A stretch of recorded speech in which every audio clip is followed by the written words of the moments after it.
What's up, humans? Welcome to the Human Music Podcast. I'm Luke Rain. My co-hosts are Tesco and Rip Kinney, and we are all music producers, artists, and producer coaches. This show is where we discuss all things music production and interview amazing creatives about their origins, their process, and whatever else comes up. This week is episode 109, Tips for Producing Vocals.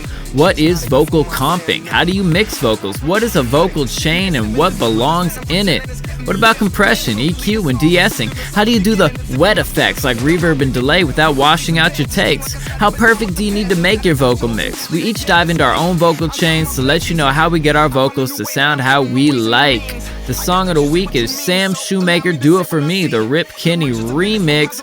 Check out all the links down below, and also you can check out the link for the Human Music Podcast Song of the Week Spotify playlist. Check them all.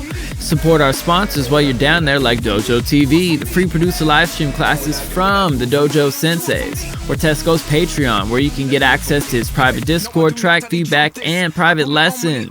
The weekly download, where you can learn from Il Gates and his private weekly group lessons and get access to over 250 more episodes in the archive for just $20 a month, and guest practices, where you can learn from Seth Drake at the Approach Institute. He's the best engineer we know, and your first class is free. You can check out thehumanmusicpodcast.com for our socials, free sound packs, and more. But let's get on into this episode. Hello, people of Earth. This is Tesco with Rip Kenny and Trap Jesus, and you're listening to the Human Music Podcast. Woo!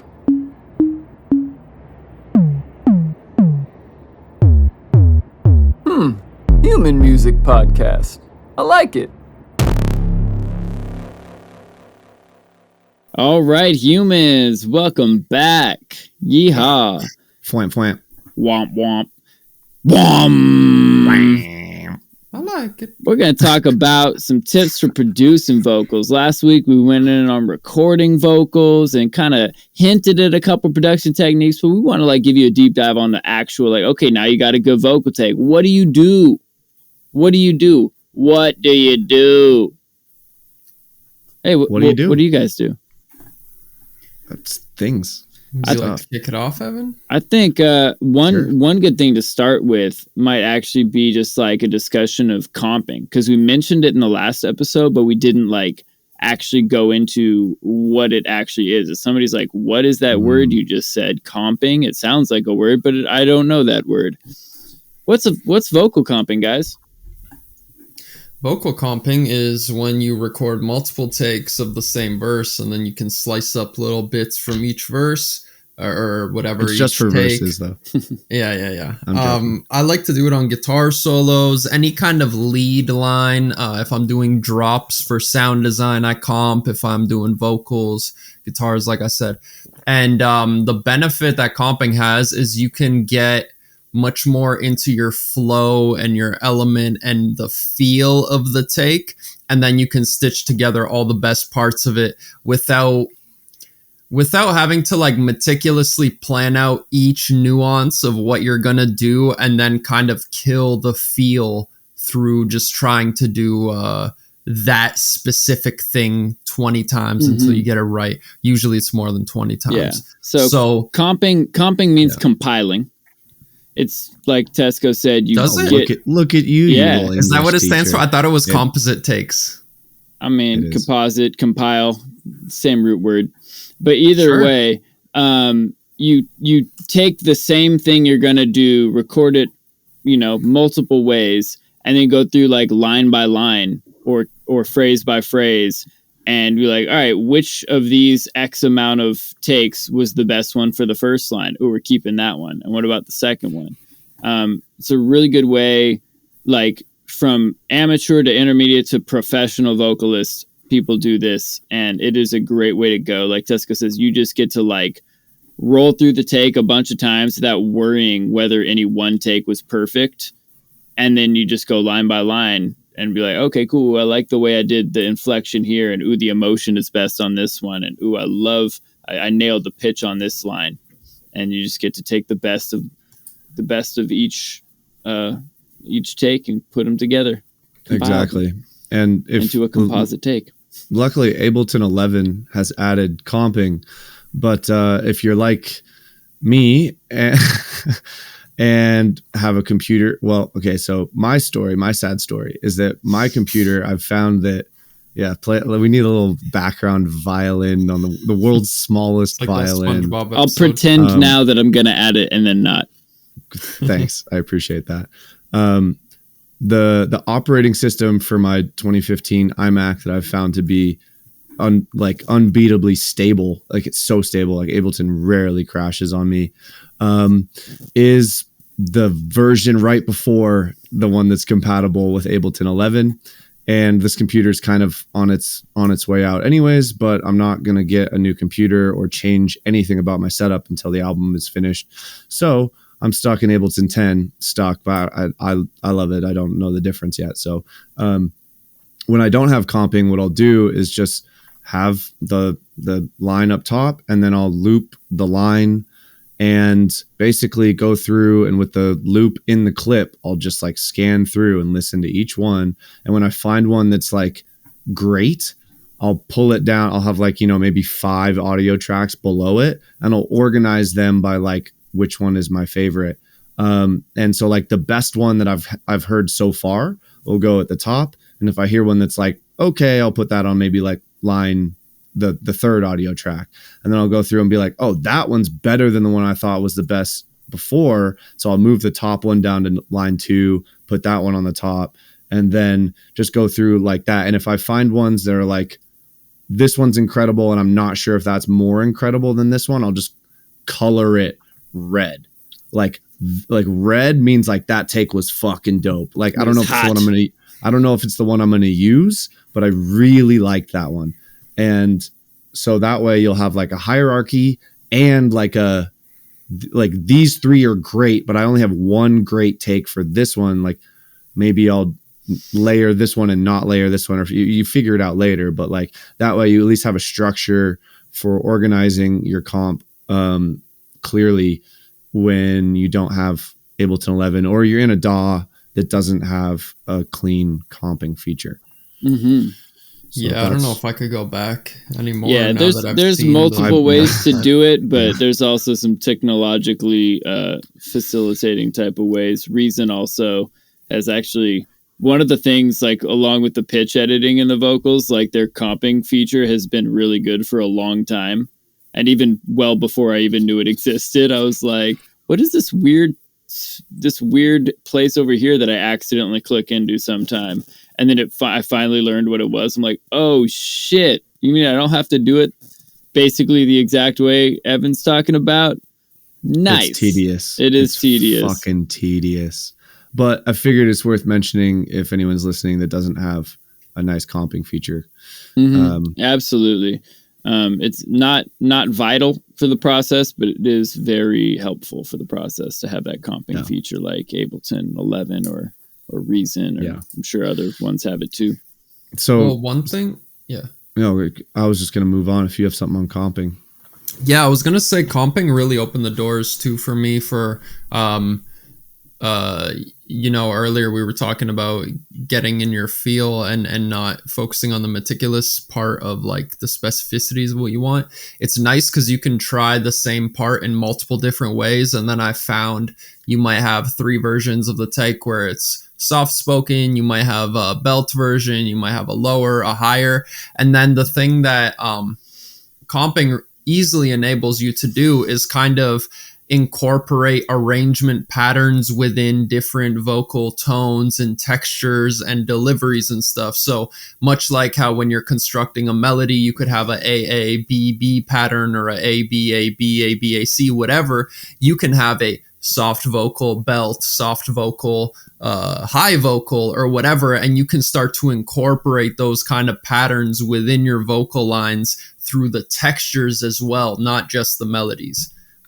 Yeah, that's a really good point. That's actually something that I literally just, in a song that I made this weekend, I literally just did that. Like I had takes where I was like basically screaming it, and then takes where I was just like singing it in a normal pitch. And I found like the rhythm of like on the downbeat, like scream intense.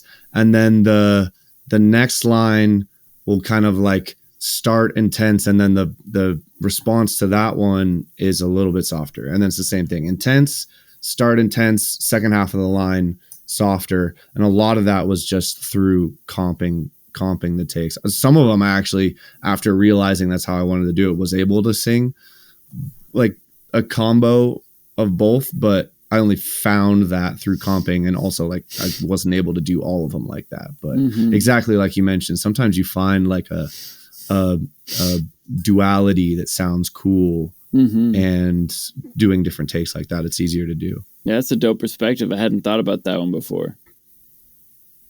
So now they've got some advice from last episode on how to get a good vocal take, and we talked a bit about pitch correction in that episode. So I think we can pass that. We've got the takes comped together. Now we got to mix that shit.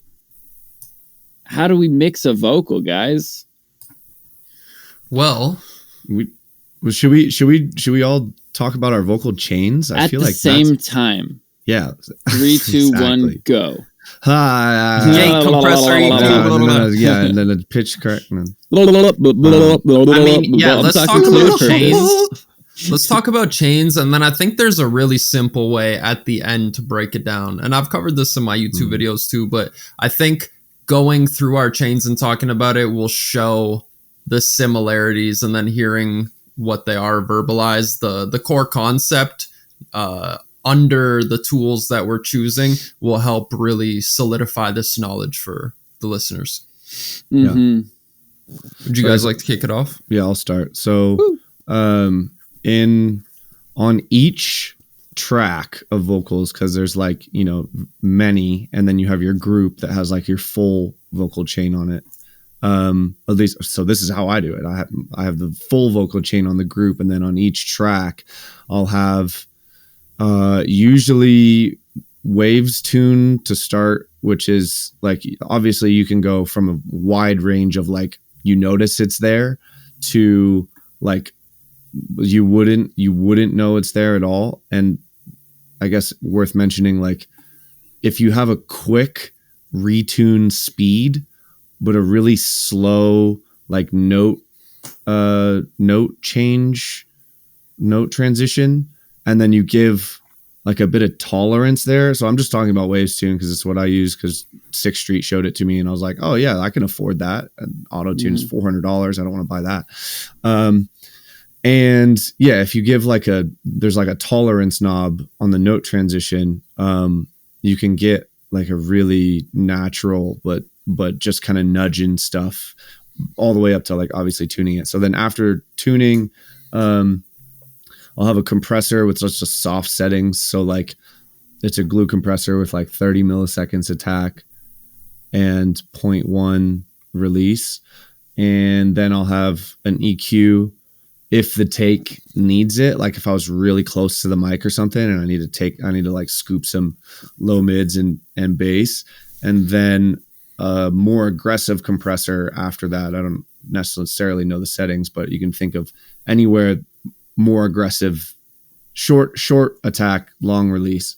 And that's what I have on each vocal track, because sometimes different takes and different like harmonies and stuff, like you sang them in a different tone and they need a little bit different EQ and compression or whatever, and different tuning as well. Like if you have a background vocal that like you didn't really sing with full intensity but it has a melody you like, you could tune that one harder, like more noticeable auto tune settings. But because it's in the background, you don't hear the artifacts of the pitch correction as much. You just get the sensibility of the line. So yeah, that's why I have that on each one. And then on my vocal chain, like entirely,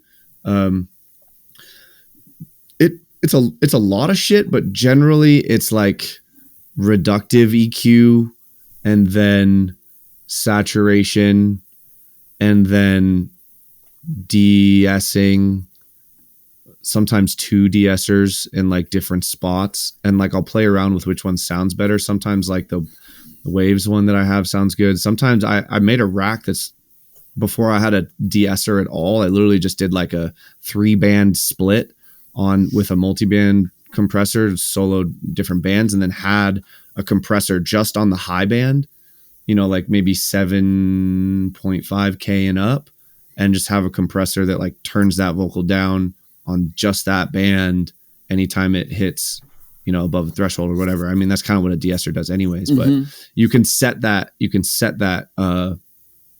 level of the band like independently and figure out how much compression you want. So it's like kind of a bit more tunable de-esser than other stuff that I use.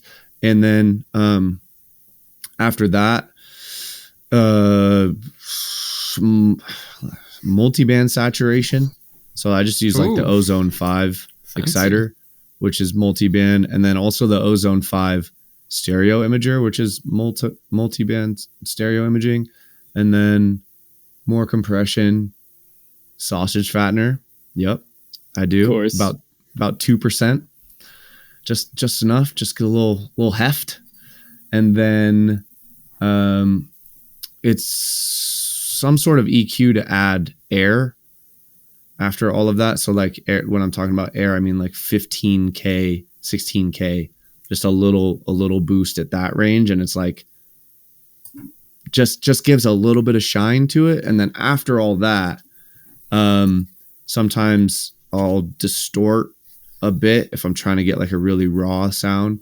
And then after all of the processing that makes it sound good, then you have your spatial effects. So typically if I want like reverb and delay or whatever, like I'll put them in like a rack that's set up in parallel. So you have your dry chain, and then every time I will have any long reverbs side chained to the dry vocal, as well as the delay side chained to the dry vocal, so that like when the line comes in, it's really clear. And then like when the line pulls back, the vocal delay comes up and you can kind of hear it like sparkle on the sides. And then when it comes back in, it looks like everyone does this, but like it's a really easy way for me to do it without having to do a send and return or the first time I ever heard about doing like parallel compression, like side chained vocal effects, like that shit blew my mind. That shit was like, oh my god, that's so smart. You can get a super wet tail with a fairly dry line. Like very, very nice. Yeah. And then and then so sometimes then there's like another in that same chain where it's in parallel, maybe like a chorus or a really short reverb that I don't sidechain to the dry. And that's really just to kind of give depth, like make the vocal a bit more 3D. And then, that's it. Oh, I think after the de-esser, I typically have a parallel compression chain. So like a dry chain that's at 0, and then like a super heavy bricked parallel chain that is at like -20. And that's my whole chain. Nice. So that brick, cool. So you just like really compress the absolute hell out of the vocal and just like really get consistent levels, but like kind of murder your dynamics, but then in parallel bring that into support and kind of beef up the whole vocal. Yeah. No wonder I always get bricked and beefed up listening to your music. It's just as loud as it can go before it bleeds. Yep.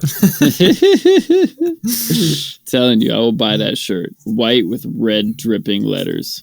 It's probably going to be black. It's definitely going to be black. Red dripping letters. Yep.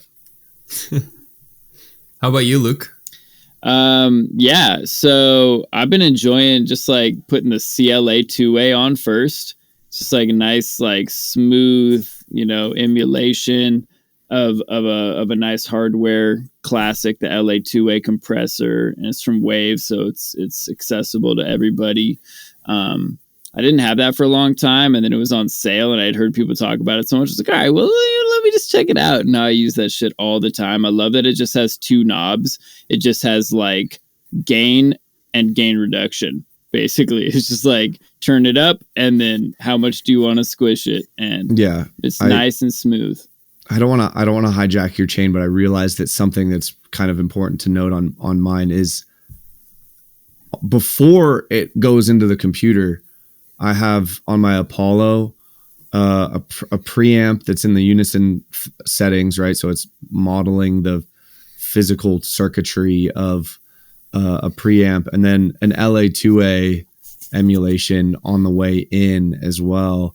And I guess, not to totally sidebar, but I've noticed that there's a huge difference in the quality of like how you can get the take on the way in and like not over fry hot takes and stuff when you put the compressor, at least on the Apollo. I don't know how many other interfaces or like what gear can do this, but if you have a compressor before it converts the analog signal to digital, it operates way smoother.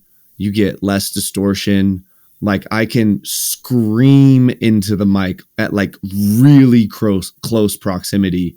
And like, whereas before, if I did that, like it would be like on the take and like clipped, sound like shit.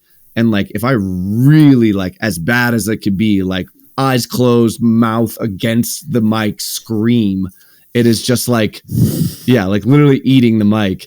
It's like just a little fuzzy and like maybe you'll get like a click or pop or something, but you don't even hear it in the mix. So if you can do that, do it because it works good, or just try and find like a cheap preamp that you can use on the way in. But yeah. Amen. And then, after that, you know, I really go by like, you know, I used to like try and have like these pre-built like huge chains and then like run the vocal through them and like adjust them a little bit. But lately I've been more like going like, wait, what does this vocal actually need? Let me listen to it. Okay, let me throw some compression on it. How much does it need? Does it need a tiny bit because it's mostly even, or is it like wildly, you know, dynamic like that I really need to tame? Listen to that first. And then once I'm there, you know, start seeing how it sits in the rest of the mix. Like, why am I doing the next move I'm going to do? Like sometimes I can be fairly minimal on vocal processing depending on the track. Like what's the style? Listen to your references. Like what is the reason you're making each of these moves? Like for Rip Kinney's vocals, that whole chain makes so much sense to me because I listen to his music and like adding that saturation helps the vocal like compete with these heavily saturated and distorted guitars and synths that are in there, these big drums. Like, but if you're doing like last night I mixed like kind of like a like singer-songwriter, you know, like acoustic rock type of vibe track. Almost String Cheese Incident-esque. Like it's like jam bandy, and just like I'm like, man, like okay, I gotta like pull back on what I'm doing here. I wouldn't know how to mix that. I literally couldn't do it. I bet you could, man. It turns out it's easier overall than doing heavy electronic stuff. You can use a much lighter touch in general because things are supposed to sound natural. But yeah, so like you started with the bit of vocal EQ or vocal compression, and then in the mix, I started like listening, like, all right, how's this sitting?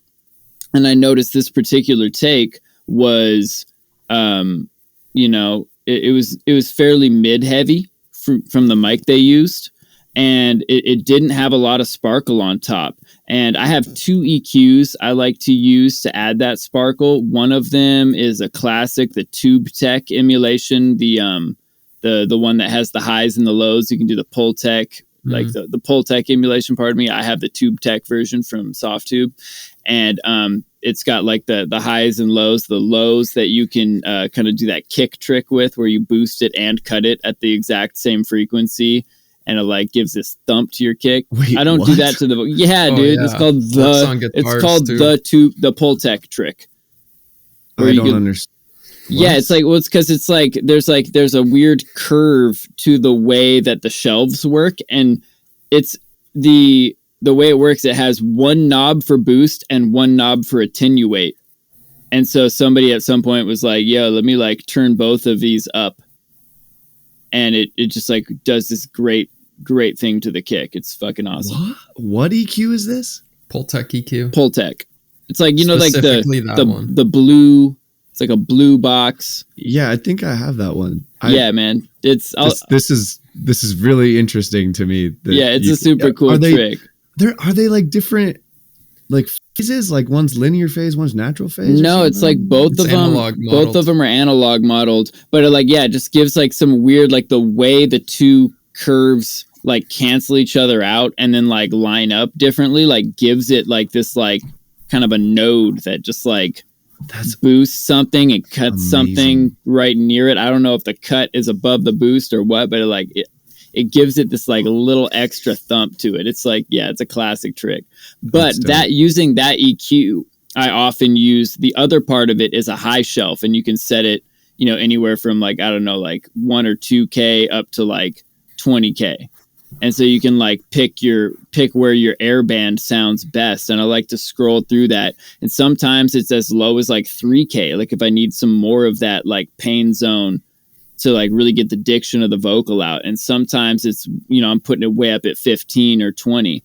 But like finding where that air to get that presence of the track to cut through. Cause, you know, like thinking about that weekly download that Ill Gates did about sitting on top of the mix, when he gets right up on the mic, you can really hear the S's and stuff in his voice. And the further you get away, the less those sibilants are coming through. Right. So that was a great demo. Thank you. Shouts to Ill Gates. I use that shit all the time teaching people.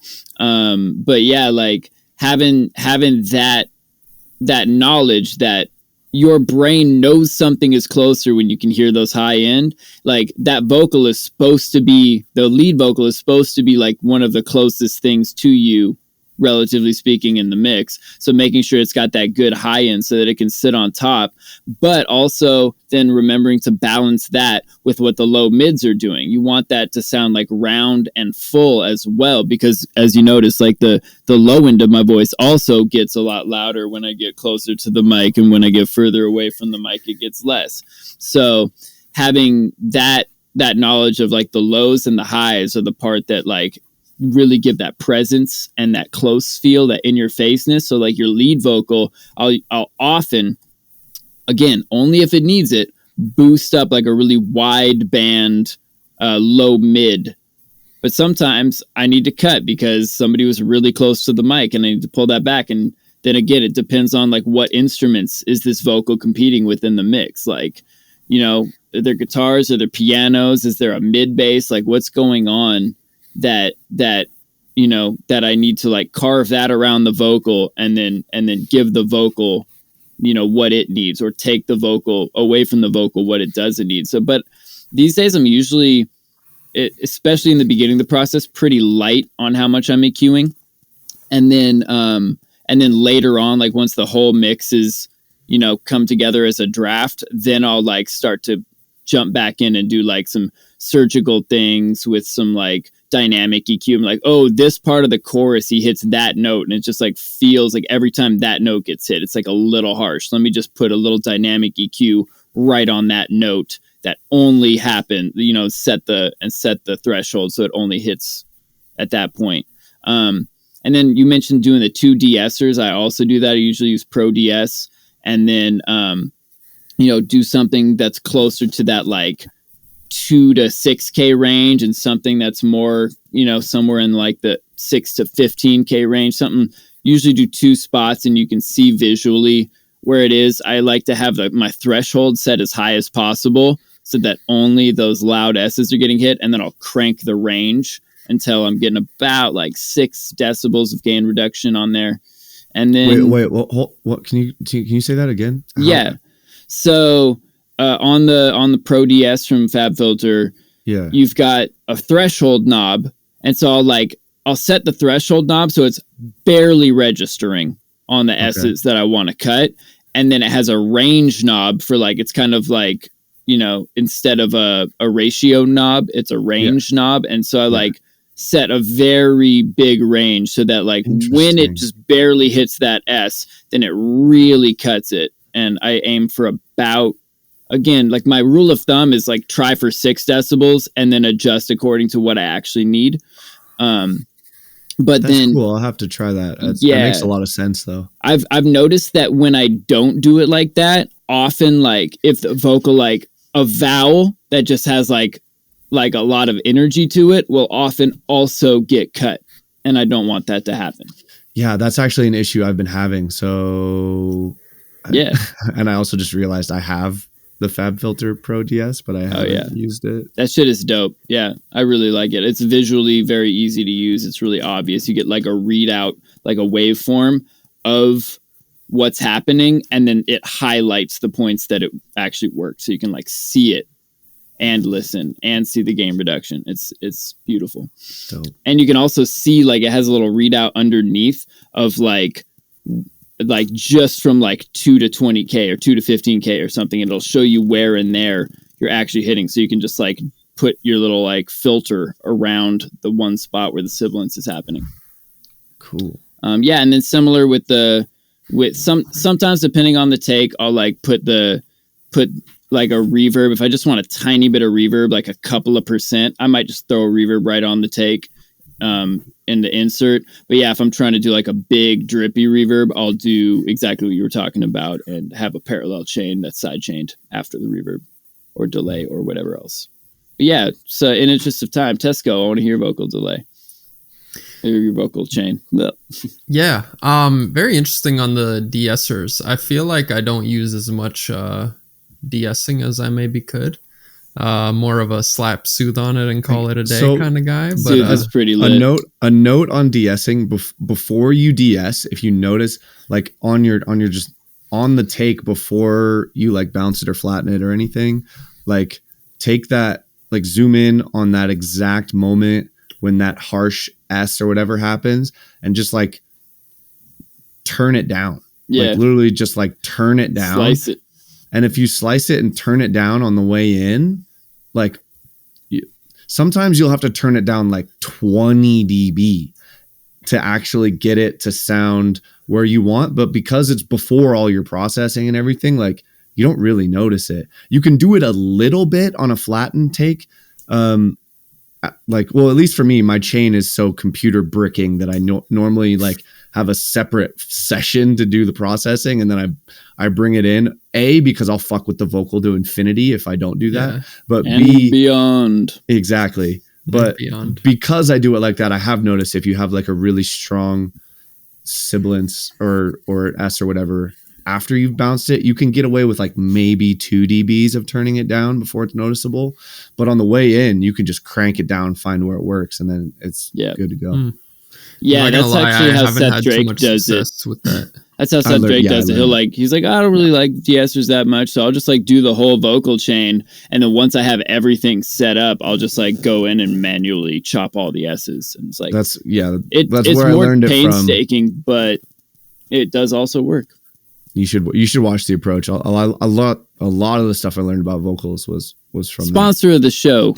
Click down below. There's probably a link somewhere. It's fucking worth it. And if you buy it through us, we actually make some money from giving you all this free game. So it's true. We spend a lot of time to give you free games. So if you're gonna do it, if you want to do it, might as well hit our link. It's so worth it. One other thing that you touched on, sorry, Tesco, before you go, that is worth noting. Normally I'll notice that after like I'm at like the final mix, like into the mastering chain that's like basically done stage, that I actually do, like you said, once you realize like where the instruments are like done and sitting, I actually do need to boost the vocal a little bit where normally you'd be like, no, that's gonna hurt. Like it's like 3.5K, like on the dot, like boost that just a little bit to help the vocal actually compete with the rest of the extra loud stuff that I have. But because it's flattened by everything and the mastering chain, and like it's and you've soothed everything else, so it's not creating resonances that are already there in other instruments. Like you can get away with that at the end, and the pain zone is relative. Like it doesn't mean like, oh, this is the pain zone, it hurts, cut it out of everything. No, it means this is the area of human hearing that is most finely attuned, because it's so important, because we use that pain zone range to hear what people are saying and understand it. It is the most important area, so we're most attuned to it. So if it's overblown, it hurts. If it's underutilized, especially in a vocal, you're like, I don't know what that dude just said. Yeah, I guess that's hilarious. Like that perfectly explains, like, yeah, it's the frequency that we're attuned to hearing best, which also makes it the most harsh because your hearing is really sensitive to it. But also why, if you want to hear the vocal, you have to turn it up a little bit at the end. Brilliant. Yeah. Tesco. Exactly. Tesco, what's up? Take it away. Yeah, I just want to say I tried that approach with the S's after watching Seth Drake's workshop, and it just does not work for me. I've tried, doing it in slight amounts, doing it in big amounts. I can never just get it to sound quite right. So I tend to stay away from that approach.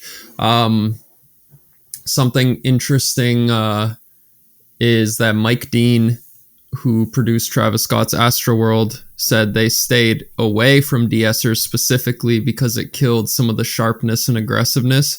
So the way I see it is like, if the standard is to take some away, but there is this pro record out there that sounds amazing, I can probably get somewhere in between the two approaches.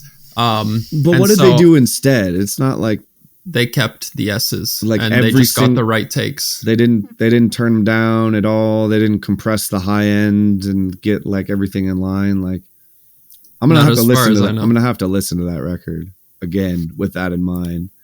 Yeah. So to me, that's just kind of a reference point to where I'm like, all right, here's kind of the standard, and this also successfully worked, keeping that in mind. So, I feel like Soothe usually gets me close enough to where I want to be. But that being said, like, it works for 2 out of 3 of us here, so it's definitely a viable. Soothe is a very viable method. Like, it's doing a lot of what a de-esser is doing.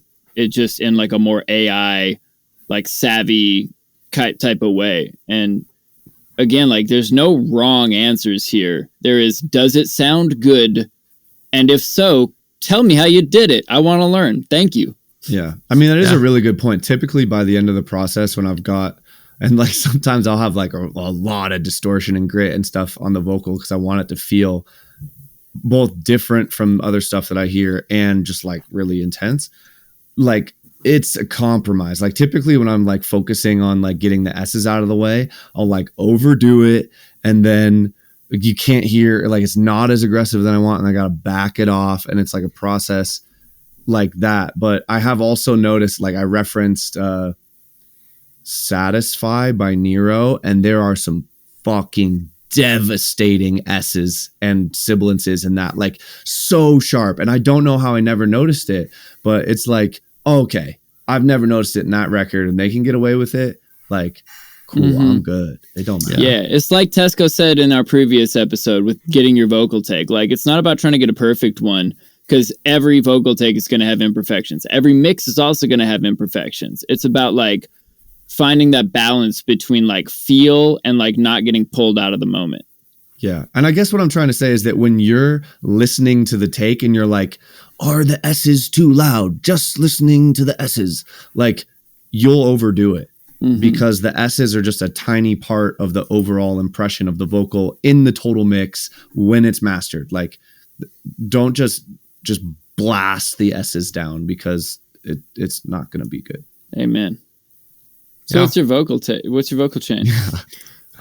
So going in, I have, if I open up my console here on my UAD, I have it going into an 1176, the black and blue one. It's a bit of a colored compressor. And the reason I have 3 compressors. I have the 1176 blue and black, and then I have the Revision E, which is the straight black one, and then I have that into a LA2A. Maybe that's a little overkill, but I like to get a bit of grit out of my voice. Each of these are doing 1 dB, 2, 3, maybe if that, especially the first two. The LA2A is usually doing like 1 to 2. The first two really only activate when I'm getting louder and more aggressive. So zero to 2. Yes, exactly. And so the reasoning behind this is I want to tame the dynamics, but I want to get the coloration on where the peaks would have been. So it kind of gives you like pseudo dynamics. While the actual headroom stays pretty consistent, you get more or less saturation on where your voice would have gotten louder or quieter.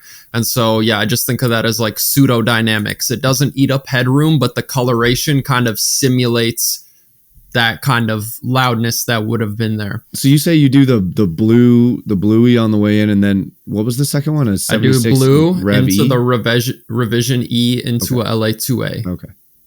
Cool. And so that's just coming in.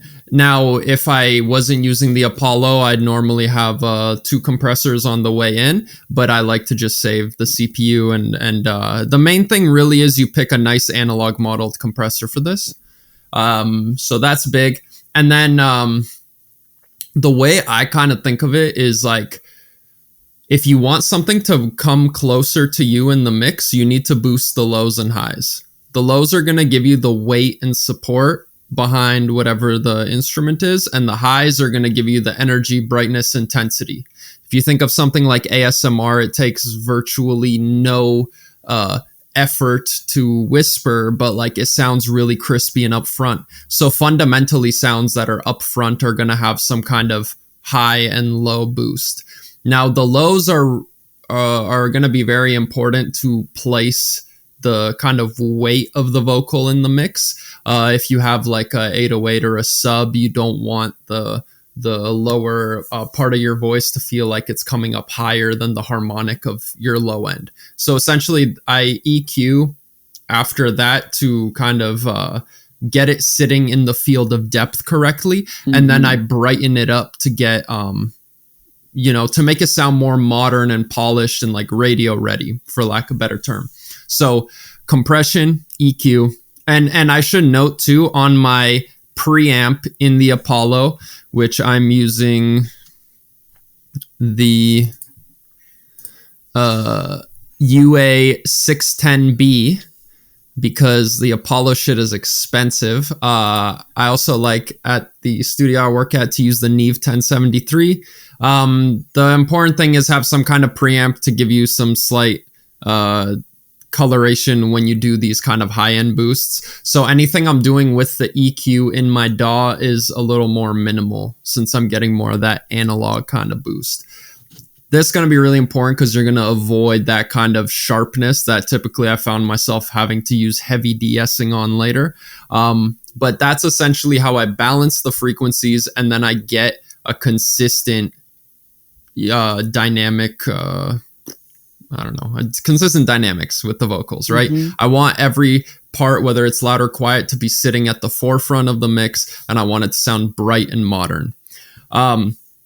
So that's the most important part. And then the way I see it is like, you want to compress, you want to rebalance the frequency spectrum, and then you want to add some sort of spatial effect. So this is going to take your very mono signal and make it a little more 3D, spread it out into the stereo field. If you're listening to a vocalist in a room, there's going to be slight differences between your left and right ear. But in the DAW, if you have a mono signal, it's just coming the exact same way in both ears. It's going to sound very unnatural. So depending on what type of vocal, I don't like to use a little bit of this, little bit of this, little bit of this. I will find what suits my main vocal the best. That might be a very quick delay. That might be a short or long reverb. That might be a chorus, a phaser, whatever.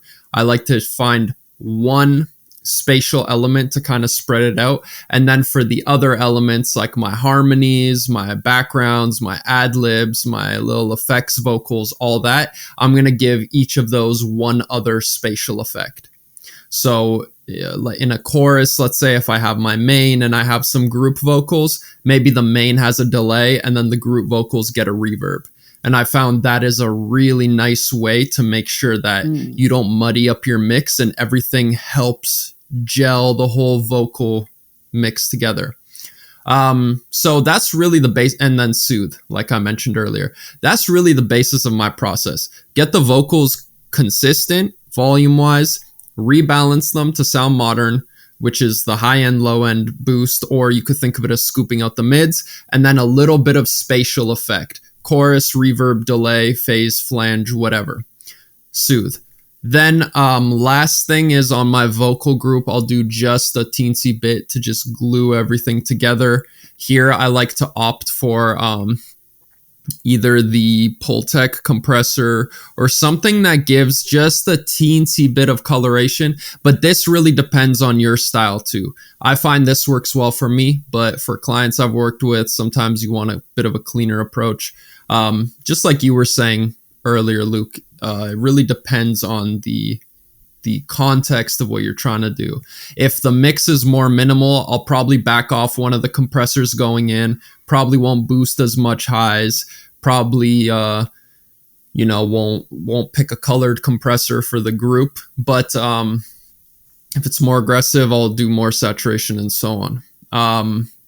I feel like that process has worked really well for me in helping keep the vocals at the forefront of the mix and helping keep them one of the top 3 brightest elements. Yes. Usually I find if your vocals are sounding dull in comparison to this very bright saw synth you have, it's going to be very hard to infer to the listener that this is something that they should be focusing on over the saw synth. And much like how in a movie take away from the saw synth. Like sometimes it's like rolling off the top end of the saw synth and like maybe giving it a little boost somewhere in the high mids instead of the highs, and then letting those highs get taken up by the vocal. Like it's all relative. Very good point. And this is something else too. So I was going to say, much like how in a movie, the main subject is going to be the clearest in focus and everybody in the background is going to be blurry and small compared to the subject. That's the same way with mixing when you're trying to create some kind of auditory hierarchy or whatever you want to call it. Now, in the vocal group, I will also slightly tweak the chain. So that is kind of my main chain template. But then if I have additional background vocals, which typically I'll have up to 20, 30 layers of different vocals, I will, for example, compress the harmonies together just a teensy bit, and then I'll actually take off the EQ that's boosting the highs for those. Because if the highs bring the vocal closer to you, I don't want them competing with the main. And also, I'll probably take out some lows. So if I'm rolling off my main at 100, I'll probably roll off the supports, the harmonies, whatever, at 250, because that low end buildup, again, is going to move the vocal more in the forefront. And I consider the vocals the summation of all the different channels coming into the vocal bus. So if I have all these vocals and all of them are contributing to the lows, then those lows are going to move it more forward or back in the field of depth when the harmonies come in, when the supports come in, blah, blah, blah. I want the main to be my anchor of where everything sits in the mix. And then I want the rest of the vocals to affect the field of depth. I don't want to say minimally because they do contribute a lot, but not to the highs and lows. Mm-hmm. Yeah, that's a really good point. I hadn't really considered the balance of focus that it creates when they're the differing balance of focus it creates when harmonies come in and out. It's interesting. Yeah. Should probably think about that a bit more. Amen. That's why we do this, right? Yeah. I've actually learned a lot from this. Yeah, I have a bunch of stuff that I want to try. Yeah, me too. I'm gonna have to try out more de-essing techniques. Yeah. That's something I strayed away from ever since I got soothed. hey man, you know, A/B it. If the Soothe is working better for the sound you want, and that's the one thing I want to leave us on. Like, one, like, it's just reiterate, it's all relative to what you're trying to do, what's your genre, what other instruments are in the mix, and like reference. Like, what is a vocal supposed to sound like? Well, there's a bunch of dope engineers making dope records out there. Try and get close to them in your genre. If you're making metal, reference dope metal that you like. If it's a popular song but you don't like the way the vocal sounds, don't reference that one. If it's, you know, if you're doing R&B, reference some dope R&B. You know, like, find something that's close to what you want to do. Go through your chain and then go listen to that song, come back, listen to that song, come back and be like, oh, you know what? I need a little less low mids or a little more high end or this, that, or the third. Like, figure out what the difference is between your vocal mix in your draft and that polished, finished one, and nudge it till you're a bit closer. And that's it. I got to go comp a gigantic vocal right now. So I'm going to go learn. Sounds like a euphemism for taking a shit. Yeah, I was going to say. It does. But it's actually just me lamenting over the fact that I sang like literally 50 takes of every line for this entire song. Yikes. And I haven't gone through them yet. And it's going to be probably 6 hours of just sifting. Well, but at least I get to use some, buddy. At least I get to use some new techniques for compression and de-essing that I haven't thought about yet. So, all right, guys. Till next week, we'll give them a peace and a peace among worlds. Woo. I like it.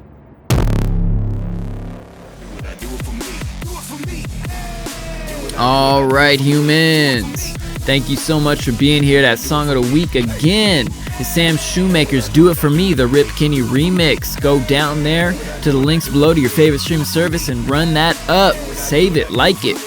There's also the Spotify playlist of our song of the week, so you can go check them all out at once. While you're down there, make sure to support our sponsors. If you support them, you're supporting great products and you're supporting the podcast that comes to you free every week. So if you're going to purchase, make sure you purchase through our links. Appreciate you. Like Dojo TV, where you can get free producer live stream classes from the Dojo Senseis. That's free, guys. You got to just get in on that. Plus, there's a dope live chat that you can come in, hang out with all of us, and joke around during the episodes every other week. You can also take lessons from our very own Tesco through his Patreon. You got private lessons, track feedback, a private Discord there as well, and much more. There's the weekly download, where you can learn from Armin's or Ilgates and his private weekly group lessons and get access to over 250 more episodes in the archive for just $20 a month. And guest practices, where you can learn from the Seth Drake. He's the best engineer we know. And your first class over there is free. Check out thehumanmusicpodcast.com for socials, free sound packs, and more. And until next week, humans, peace and peace among worlds.